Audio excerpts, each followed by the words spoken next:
With so much content out there, it can be quite difficult to grab your audience's attention before they get distracted by the next shiny thing that they're watching on their phone or when they're searching the web. So it can be quite important to create content that will grab them straight out of the gate and make sure that you hold their attention. So for the first 2 or 3 seconds of your video, you don't want to throw too much important information right into the mix immediately.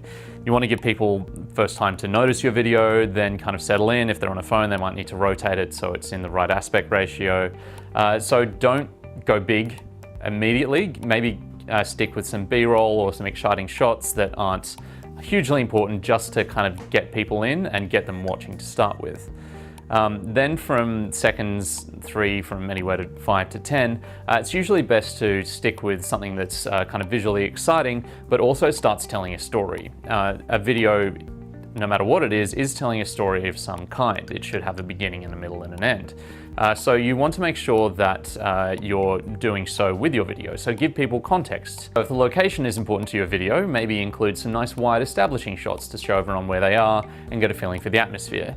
Or if it's a video about a product, get some nice close-ups of detail and then someone interacting with it. That's going to give people a good idea of what the rest of the video is going to be about, and we'll just pull them in and make sure that they're engaged.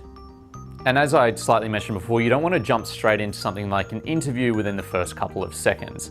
If people do miss out on the beginning of what someone's saying, it's usually at the beginning of a video is going to be the most important information.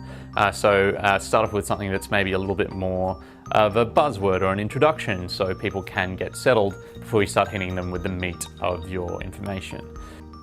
And finally, make sure that you have a good thumbnail. It is just as important as the rest of the beginning of your video because it is going to sell the viewer on exactly what they're going to see.